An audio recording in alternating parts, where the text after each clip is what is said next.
शेखर ई study में आप सभी का स्वागत है।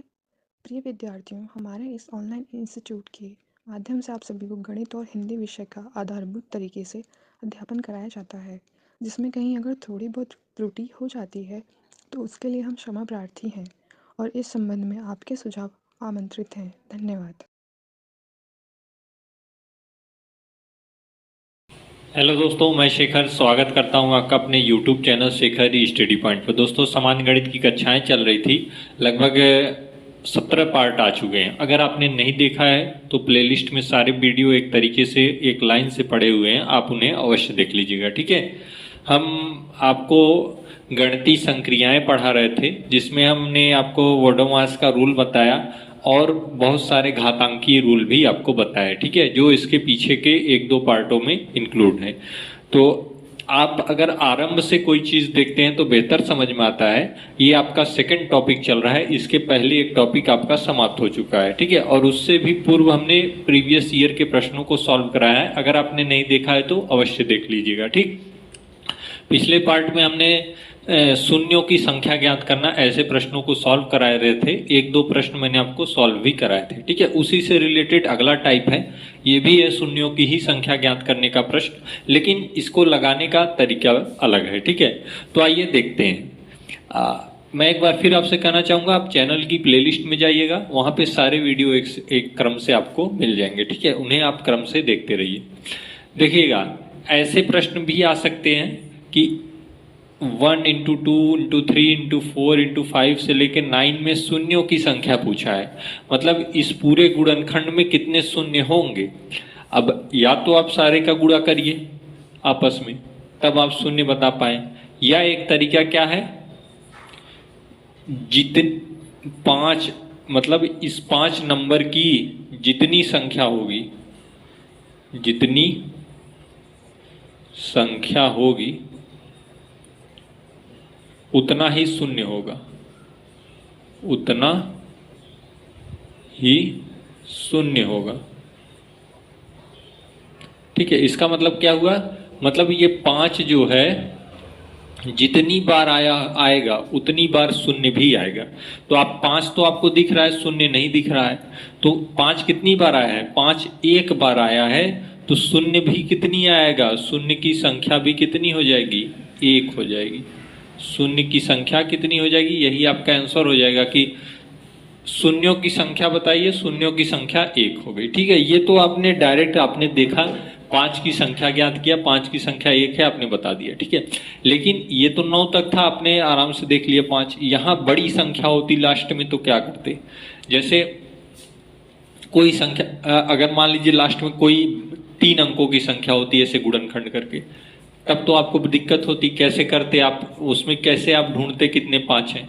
तो उसके लिए देखिए, इसको एक तरीके से और सॉल्व कर सकते हैं। लास्ट की जो संख्या होती है 5 की, जैसे हमें ज्ञात करना है 5 की कितनी संख्या है, अगर हमें 5 पता चल जाता है तो जितना 5 रहेगा उतना ही शून्य रहेगा। ठीक है, इस चीज को ध्यान रखिएगा, ये आपका की पॉइंट है, नोट कर लीजिए। 5 जितनी संख्या होगी उतना ही शून्य होगा। ठीक है, तो 9 लास्ट डिजिट है, इसमें 5 से भाग दे देते हैं। 5 से भाग देंगे तो जितनी बार जाएगा, एक बार गया, 5 एक में 5। ठीक है, शेष से मतलब नहीं है, शेष क्या बचा है, शेष बचा 4, शेष क्या बचा 4। लेकिन अब 5 से छोटी हो गई संख्या, हमने 9 में 5 से भाग दिया, 5 बार एक बार में गया, 5 एक में 5। देखिए मैं यहां आपको समझा देता हूं, 5 से भाग दिया, 5 एक में 5, शेष क्या बचा 4। लेकिन अब 4 5 से छोटी हो गई तो हम भाग नहीं दे सकते। ठीक है, इसलिए यहीं पे शेष समाप्त। कितनी बार गया, एक बार, आपने 1 लिखा, यही हो गई शून्यों की संख्या। क्या हो गई, शून्यों की संख्या यही हो गई। ठीक है, तो या तो आप ये तरीका अपनाइए बड़ी संख्याओं के लिए, या डायरेक्ट 5 देख के बता दीजिए। यहाँ भी शून्यों की संख्या 1 आई और इस तरीके से भी हमने सॉल्व किया तो शून्यों की संख्या 1 आई। ये पहला मेथड था, ये दूसरा आपका मेथड था। ठीक है, तो करना क्या है आपको,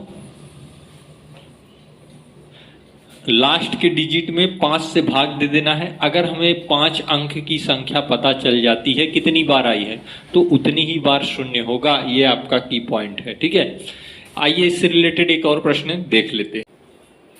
देखिए अगला प्रश्न है 1 × 2 × 3 × 4 × -213 213 में शून्यों की संख्या। अब देखिए ये संख्या बड़ी हो गई। अब आप ऐसे नहीं कर सकते कितने 5 हैं गिन लें, गिन नहीं पाएंगे, ठीक है। तो क्या करेंगे, मैंने आपको बताया था लास्ट डिजिट में क्या करेंगे, 5 से भाग देंगे। किससे, 5 से। 5 4 में 20, 5 2 में 10, ठीक है। देखिए शेष बचता है, आपको शेष से नहीं मतलब, कितनी बार भाग जा रहा है उससे मतलब हमने 213 में भाग दिया। मैं एक बार और ये बता देता हूं, 5 4 में 20, एक बचा, 5 2 में 10, ठीक है। 3 शेष बचा, लेकिन इससे नहीं मतलब कितनी बार भाग गया उससे मतलब। अब 42 आया, लेकिन ये 5 से फिर कट जाएगा, लेकिन आपको फिर काटना पड़ेगा 42 से। हमें 5 से छोटी संख्या तक जाना है, ठीक है। 5 8 में 40, 2 शेष बचा, शेष से नहीं मतलब, कितना आया, 8 आया, लेकिन 5 से बड़ा है। आप फिर काटेंगे 8 को, 5 1 में 5, ठीक है। कितना बचा शेष, 3 बचा। 3 से कोई मतलब नहीं है, ठीक है। शेष से कोई मतलब नहीं, जितनी बार में जाएगा उसी से मतलब है। मतलब जो यहाँ पे संख्या आएगी वही हमने लिखी है। अब इन सबको जोड़ लीजिए, 42 8 50 और 1 51। तो आप कह सकते हैं क्या, शून्यों की संख्या कितनी होगी, 51 होगी, ठीक है। शून्यों की संख्या कितनी होगी, 51 होगी। इस चीज को आप ध्यान रखिएगा, शून्यों की संख्या बराबर क्या, 51, क्या 51, ठीक है। तो इस तरीके के प्रश्नों को ऐसे ही सॉल्व करते हैं। आगे आपको ऐसे प्रश्न मिलेंगे, ठीक है। ये आप थोड़ा कंफ्यूज हो सकते हैं, इसलिए मैंने आपको बता दिया। तो शून्यों की संख्या ज्ञात करने के लिए हमेशा आप 5 की संख्या ज्ञात करेंगे। जितनी संख्या 5 की होगी उतनी ही शून्य की होती है, इसलिए हम 5 से भाग देते हैं। 5 से भाग दिए, जितना भागफल गया शेषफल को छोड़ देते हैं। हमेशा यह ध्यान रखिएगा कि भागफल जो है वह भाजक से छोटा हो, तभी जाके लास्ट स्टेज पहुंचेगा। नहीं तो अगर बड़ा होगा तो हमें फिर उसमें भाग देना पड़ेगा 5 से। फिर ये देखिए बड़ा आया, फिर हमने भाग दिया। लास्ट में देखिए 3 बच गया, तो अब 1 आ गया, भागफल 1 आ गया, तो 5 से छोटा है, इसलिए यहाँ पे लास्ट कर दिया। और हमें क्या करना होता है, जितने भागफल हैं सबको जोड़ के 51, ये आपका आंसर हो गया। मतलब शून्यों की संख्या क्या आ गई, 51 हो गई, ठीक है। इस तरीके के प्रश्नों को ऐसे ही सॉल्व करते हैं। आइए एक और इसका रिलेटेड लास्ट प्रश्न देख लेते हैं, जिसमें शून्य के अतिरिक्त भी संख्याएं पूछी जाती हैं। तो देखिए शून्य के अतिरिक्त संख्याएं, चाहे मैं इस प्रश्न में आपको बता दूं, जैसे पूछ ले कि 2 कितनी बार आया है, ठीक है। 2 कितनी बार आया, इसको आप नोट कर लिए होंगे, तो मैं इसको इरेज करके बता देता हूं, ठीक है। अगर आपसे पूछ ले कि 2 कितनी बार आया, इस पूरी श्रृंखला में 2 कितनी बार आया है, क्या करेंगे। अभी तक आपने शून्यों की संख्या ज्ञात की, अगर यही पूछ ले कि मैं 2 की संख्या,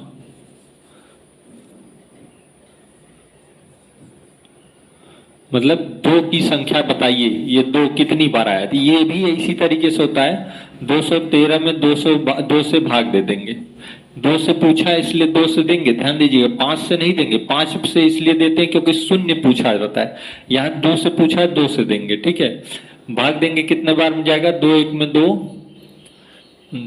2 बचे 10, 2 6 में 12, ठीक है। कितना आया, 106 आया। 1 शेष बचा, शेष से कोई मतलब नहीं, ठीक है। फिर अब चूंकि 106 2 से बड़ा है, 2 5 में 10 और 2 3 में 2 5 में 10, 2 3 में 6। अब देखिए 53 में भी 2 कर भाग दीजिए, 53 में 2, 2 2 में 4, 1 5, 2 6 में 12, 26 बचा। मैंने कहा 2 से छोटी आनी चाहिए, ठीक है। ये 26, ये 53। अब फिर 26 में भाग दीजिए, 13, 13 भी 2 से बड़ी है, 13 में भाग दीजिए, 2 6 में 12, 6 भी बड़ी है, 2 से भाग दीजिए, 2 3 में 6, 3 भी बड़ा है, 2 से भाग दीजिए, 3 1 में 3, ठीक है।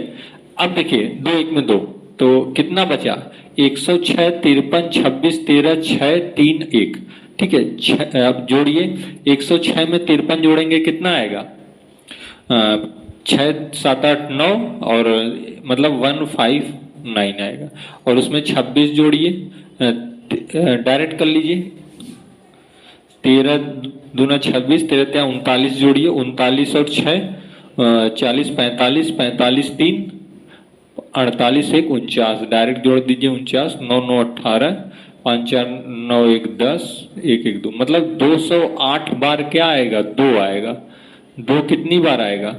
208 बार 2 आएगा। ठीक है, इस पूरे गुणनखंड में, इस पूरे समीकरण में 208 बार 2 आएगा। ठीक है, ये आपका आंसर हो गया। तो ऐसा नहीं कि जीरो ही पूछे, कोई भी संख्या पूछे, आपको ध्यान देना है लास्ट के डिजिट से आपको भाग देना है। ठीक, इस चीज को आप ध्यान दीजिएगा। तो उम्मीद करता हूं समझ में आ गया होगा। ठीक, तो आइए हम घातांक और घात, चूंकि गणितीय संक्रियाओं में ये भी आता है, घातांक और घात, वर्गमूल, घनमूल, ये भी चीज हम आपको इसी में पढ़ा देंगे। ठीक है, अलग से पढ़ाने की कोई आवश्यकता नहीं है, आपके चैप्टर में है भी, तो हम इसी में वर्ग, वर्गमूल, घातांक, घात, इस सारी चीजों को इंक्लूड करके पढ़ा देंगे। ठीक है, तो यहाँ तक हमें गणितीय संक्रियाएं में जो जो मैंने रूल्स बताए और उसके आधार पर हमने आपको प्रश्नों को सॉल्व कराया। ठीक है, तो आपको उम्मीद करता हूँ समझ में भी आया होगा। जब मैं विविध प्रश्नों के अभ्यास कराने लगूंगा तो इससे रिलेटेड और प्रश्नों को कराऊंगा। फिलहाल मैं टॉपिक बता रहा हूं तो टॉपिक से रिलेटेड प्रश्नों को आपको बता रहा हूं। आप केवल नोट्स में आप अपने लिखते चलिए और प्रश्नों को लगाते चलिए। ठीक है, तो आइए वर्गमूल, घनमूल देख लेते हैं। पहले वर्गमूल और घनमूल क्या होता है, कैसे ज्ञात करते हैं। ठीक है, वर्गमूल और घनमूल आपके गणित में बहुत रोल प्ले करते हैं, इसलिए इनको जानना आवश्यक है। देखिए, स्क्वायर रूट, वर्गमूल। ठीक है, हालांकि पहले वर्ग होता है उसके बाद वर्गमूल जाना जाता है। तो आपके जो सिलेबस है जिसमें प्रश्न बनते हैं, जैसे आपके एग्जाम में प्रश्न आते हैं, तो वहां वर्गमूल का ज्यादा रोल होता है। ठीक है, वर्ग से बहुत मतलब नहीं होता, लेकिन आपको जानना क्या है, दोनों को, वर्ग और वर्गमूल। ठीक है, तो यहाँ पे थियरी लिखने की कोई आवश्यकता नहीं है, क्योंकि अब कंपटीशन का एग्जाम है। ठीक है, तो वर्ग, वर्ग मतलब क्या होता है, किसी वर्ग मतलब होता है पावर में 2, घात में क्या 2, वही वर्ग होता है। जैसे मैं लिख दूं 10, 10 की पावर 2, तो ये क्या है, 10 का वर्ग पढ़ेंगे इसको। ठीक है, 10 का वर्ग, 10 का वर्ग क्या होता है, 10 गुणे 10, 10 गुणे 10 अर्थात क्या, 100। तो 10 का वर्ग आपसे पूछा गया 100। ठीक है, जैसे मैं लिख दूं 13, 13 की पावर अगर 2 कर दें तो इसका मतलब होता है 13 का वर्ग, यही वर्ग है जो जिसकी बात की जा रही है। ठीक है, 13 का वर्ग क्या होता है, तो पावर 2 का मतलब 2 बार गुणा, 13 गुणे 13, 13 13 में 169। ठीक है, ये हो गया वर्ग। लेकिन अगर वर्गमूल की बात करें तो वर्गमूल क्या होता है, अब इसी 100 को अगर हम रूट में केवल लिख दें तो ये हो गया वर्गमूल। ठीक है, ये क्या है, वर्गमूल का फॉर्म है। तो इसको जब सॉल्व करेंगे तो क्या आएगा, इसका केवल अगर करनी हो और यहाँ पे कोई भी घात के रूप में न लिखा हो तो उसे वर्गमूल पढ़ते हैं। तो 100 क्या है, वर्गमूल के फॉर्म में है, तो इसको कहेंगे 10, इसका मान क्या आ जाएगा, 10 आ जाएगा। ठीक है, तो वर्गमूल क्या हो गया, 10 हो गया। ठीक, अब इसी तरीके से 169 को हम लिखिए 169, रूट लगाइए वर्गमूल के फॉर्म में, तो ये मान क्या आ गया, 13 आ गया। क्यों आ गया, इसका मतलब होता है कि इस संख्या को, अंदर की संख्या को ऐसे दो गुणनखंड में तोड़ना है कि उसका मान इस संख्या के बराबर हो। जैसे 169 को हम ऐसे लिख सकते हैं 13 गुणे 13, क्योंकि यहाँ 2 है इसलिए 2 बार हमको संख्या लिखनी है और उसका मान इसके बराबर होना चाहिए। देखिए 13 गुणे 13 169 होता है। तो अब जब ये अंडर रूट आप हटाएंगे, क्योंकि अब जोड़ा पेयर बन गया, क्योंकि यहाँ पे 2 है, 2 संख्या भी है, तो केवल एक संख्या बाहर आती है और यह अंडर रूट हट जाता है। ठीक है, करणी हट जाती है, जिसे करणी कहते हैं, ये हट जाती है। ठीक है, उसी तरीके से 100 है, जैसे 100 को हम क्या लिख सकते हैं, मान लीजिए ऐसे लिखेंगे 10 गुणे 10, यहाँ पे 2 रहेगा क्योंकि वर्गमूल की बात किया जा रहा है। ठीक है, वर्गमूल है इसलिए 2 है। अब 2 है, 2 संख्याएं भी हैं, तो इस रूट को हटाने के लिए हम इसे लिख सकते हैं 10। ठीक है, क्यों, क्योंकि 2 है और 2 है और 2 संख्या रूट में है, जब रूट से बाहर आएगी तो वो केवल अकेली लिखी जाती है। ठीक है, ये जानते रहिएगा। तो उम्मीद करता हूं समझ में आया होगा। जैसे समझाने के लिए लिख दे ए स्क्वायर, ठीक है, ये वर्ग है और ये वर्गमूल का फॉर्म है। ठीक है, दोनों का मान एक बराबर सॉरी, दोनों का मान बराबर नहीं होता। वर्ग का फॉर्म है और ये वर्गमूल का फॉर्म है। जैसे हमने क्या लिखा, ये वर्ग है और ये वर्गमूल है, ठीक है, इस तरीके से, ठीक है। तो ए स्क्वायर वर्ग का फॉर्म है, अंडर रूट में ए इसको वर्गमूल है, ठीक है। अगर यहाँ पे 2 के अलावा कोई संख्या 3 होती तो घनमूल हो जाता, ठीक है। फिलहाल आपको वर्गमूल और घनमूल दो ही चीज पढ़ना है, तो जानते रहिएगा। एक चीज और यहाँ पे ध्यान दीजिएगा कि जब संख्या अगर ऐसे लिखी हो, कोई भी संख्या हो, तो इसको हम ऐसे भी लिख सकते हैं 1/2, अंडर रूट हटा के घात में 1/2 भी लिख सकते हैं, ठीक है। इस चीज को जानते रहिएगा। घात में क्या लिख सकते हैं, 1/2, कोई भी संख्या। अगर यहाँ पे मान लीजिए अंडर रूट के ऊपर कोई घात नहीं है, तो उम्मीद करता हूं आपको समझ में आ गया होगा वर्गमूल क्या होता है, ठीक है। वर्ग और वर्गमूल आप जान गए। आपको देखिए 1 से लेके 25 तक की संख्याओं का वर्ग आपको आना चाहिए, ठीक है। 1 से लेके 25 तक की संख्या का वर्ग, तक की संख्या का वर्ग, ठीक है। ये आपको याद होना चाहिए, ये याद करने की चीज है, ठीक है। इसे आप याद करेंगे। मतलब क्या हुआ, इसका मतलब ये हुआ 11 का वर्ग क्या होता है, 121। 25 का वर्ग, 25 का वर्ग क्या होता है, 625। तो ये सब चीजें आपको याद होनी चाहिए। 1 से लेके 25 तक की संख्या का वर्ग आप याद कर लेंगे, गुणा कर करके आप याद कर लीजिएगा, ठीक है। इसे जानना जरूरी है, ठीक है। जैसे मैंने बताया ना, 21 × 21 441। अब ये सारी चीजें याद होनी चाहिए, ठीक है। ये सारी चीजें क्या होनी चाहिए, याद आपको होनी चाहिए। तो यही वर्ग होता है, इस चीज को आप याद कर लीजिएगा। बाकी वर्ग वर्गमूल हमने आपको यहाँ बताया। और ये भी ध्यान रखिएगा कि जब करनी में कोई संख्या होती है पावर 2 के रूप में, तो उसे इस तरीके से भी लिखा जा सकता है। ये वर्ग का फॉर्म होता है, वर्गमूल का फॉर्म होता है। यहाँ जब पावर 2 हो या न हो, पावर 2 ही मानी जाती है, ठीक है। अगर कोई संख्या यहाँ पे न भी लिखी है तो भी एक पावर में 2 ही है, ठीक है। अगर 2 से अधिक होगी तो वो लिखी होगी, जैसे 3 होगी तो 3 लिखी होगी। लेकिन अगर नहीं लिखी है तो इसका मतलब 2 ही होता है। इस चीज को आप भी जानते रहिएगा, ठीक। तो वर्ग वर्गमूल का यही कॉन्सेप्ट था। और इसमें कोई आपको ऐसा नहीं कि भाग विधि गुणनखंड विधि से वर्गमूल निकालना सीखना है आपको, ये सब चीजें नहीं सीखनी है। क्योंकि अब कॉम्पिटिटिव एग्जाम में इन सब की आवश्यकता नहीं होती। केवल आप जानते रहिए 1 से 25 तक का वर्ग और उनका वर्गमूल जस्ट रिवर्स होता है। जैसे मैंने बताया ना कि 100 का वर्गमूल 10 और 10 का वर्ग 100 का वर्गमूल 10, ठीक है, रिवर्स ही है। 13 का वर्ग 169, 169 का वर्गमूल 13, ठीक है। तो इस तरीके से आप संख्याओं का वर्ग और वर्गमूल समझेंगे। हालांकि जब मैं क्वेश्चन आपको लगाने लगूंगा तो आपको और बेहतर समझ में आएगा, ठीक है। तो इससे रिलेटेड 1-2 प्रश्न देख लेते हैं ताकि आपको थोड़ा सा स्पष्ट हो जाए। देखिए आपके सामने वर्गमूल से रिलेटेड 2 प्रश्न हैं। इनको आप सॉल्व करिए तो वर्गमूल के कैसे प्रश्न बन सकते हैं आप आसानी से समझ पाएंगे, ठीक है। अब इसमें देखिए इसका मान आपको बताना है वर्गमूल का प्रश्न। मैंने कहा ना कि अगर कुछ नहीं लिखा हो तो 2 मान लेते हैं। यहाँ भी देखिए कुछ नहीं लिखा है तो 2 मान लिया जाता है। हमेशा क्या मानते हैं, 2, ठीक है। अगर नहीं लिखा है तो, हालांकि लिखा या न लिखा आपको 2 मान के चलना है। अगर लिखेगा 2 से अधिक संख्या होगी तो 2 से अधिक संख्या लिखी रहेगी, ठीक है। पहले इसको सॉल्व करिए। इसमें देखिएगा यहां तक तो क्या पोर्शन है, गुणा। और मैंने एक बताया था आपको कि करनी को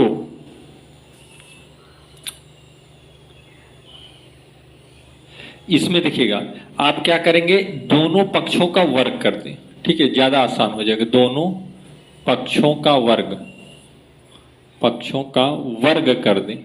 वर्ग मतलब इसका भी वर्ग कर दें और इसका भी कर दें।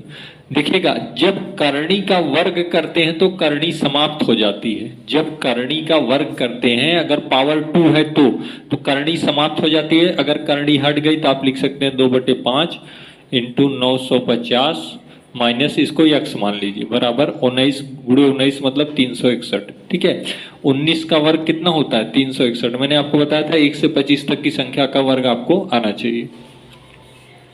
5 से काट दीजिए, 5 1 में 5, 4 5 9 45, 19 दूना 38,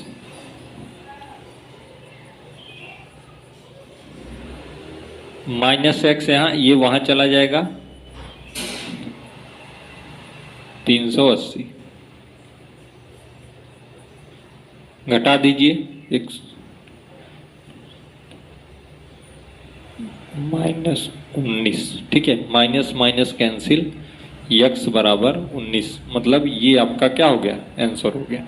मतलब ये जो पूछ रहा था उसका मान क्या आ गया, 19 आ गया, यही आपका आंसर है, ठीक है, यही क्या है आपका आंसर है। तो इस तरीके के प्रश्नों को ऐसे ही सॉल्व करते हैं, ये वर्ग वर्गमूल का क्वेश्चन है, ठीक है। इसको देखिएगा, इसमें क्या है, अब देखिए √6 इंटू √15 बराबर x √10, आपको x का मान बताना है। यहाँ एक चीज आपने सीखा, जब करनी का वर्ग होता है तो करनी समाप्त हो जाती है, ठीक है, तो यहाँ पे करनी समाप्त हो गई, इसका वर्ग 361 होता है, ठीक है, ये वर्ग आपको याद होने चाहिए, ऐसे प्रश्न आपको पूछे जाते हैं, ठीक।